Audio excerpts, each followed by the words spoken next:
સુરતમાં 17 વર્ષના તરુણની કરપીણ હત્યા કરી દેવામાં આવી છે. માત્ર મોબાઈલ પરત નહીં આપવા જેવી નજીવી બાબતમાં 17 વર્ષના યુવકની હત્યા કરી નાખી છે. સુરતના લિંબાયત મીઠી ખાડી વિસ્તારમાં મોબાઈલ વાપરવા લઈ જઈ બાદમાં તેને વેચી નાખનાર યુવાનની એટલે કે 17 વર્ષના તરુણ મિત્રએ પિતા અને ભાઈ સાથે મળી હત્યા કરતા લિંબાયત પોલીસે ગુનો નોંધી તપાસ હાથ ધરી છે. પોલીસ સૂત્રો દ્વારા પ્રાપ્ત થતી વિગતો મુજબ સુરતના લિંબાયત મીઠી ખાડી નૂરાની મસ્જિદ વિસ્તારમાં રહેતા અને ઓનલાઈન ડિલિવરીનું કામ કરતા 21 વર્ષીય અરબાઝ ઉર્ફે બોગરાએ તેના 17 વર્ષીય મિત્ર પાસેથી મોબાઈલ વાપરવા માટે લીધો હતો. જો કે થોડા સમય બાદ અરબાઝે તે મોબાઈલ ફોન વેચી નાખ્યો હતો. અરબાઝનો તરુણ મિત્ર મોબાઈલ પરત માંગતો હતો અને જો મોબાઈલ નહીં આપે તો 1000 રૂપિયા આપવા દબાણ કરતો હતો.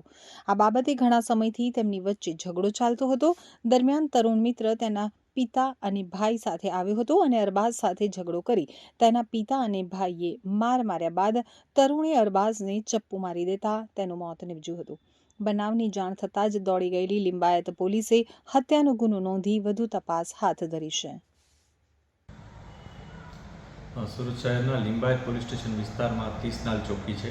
આ 30 નાલ ચોકી પાસે આજે એક હત્યાનો બનાવ બન્યો હતો.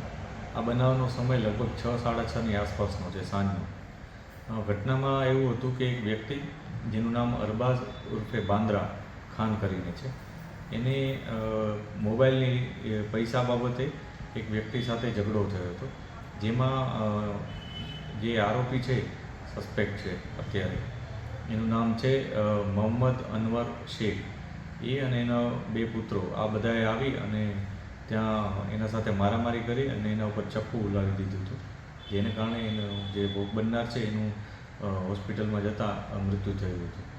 આ બાબતને લઈ પોલીસે અત્યારે FIR નોંધવાની શરૂઆત કરી દીધી છે અને સાથે સાથે જે સસ્પેક્ટ આરોપીઓ છે એમને રાઉન્ડ અપ કરેલા છે. આગળની જે પણ કાર્યવાહી છે એ શરૂ કરવામાં આવી છે.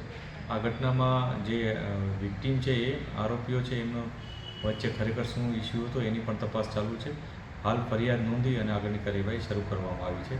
જે બોડી છે એને પણ પોસ્ટમોર્ટમ માટે મોકલવામાં આવશે અને જે પણ મેડિકલ એવિડન્સ મળશે એ મુજબ કાર્યવાહી કરવામાં આવશે.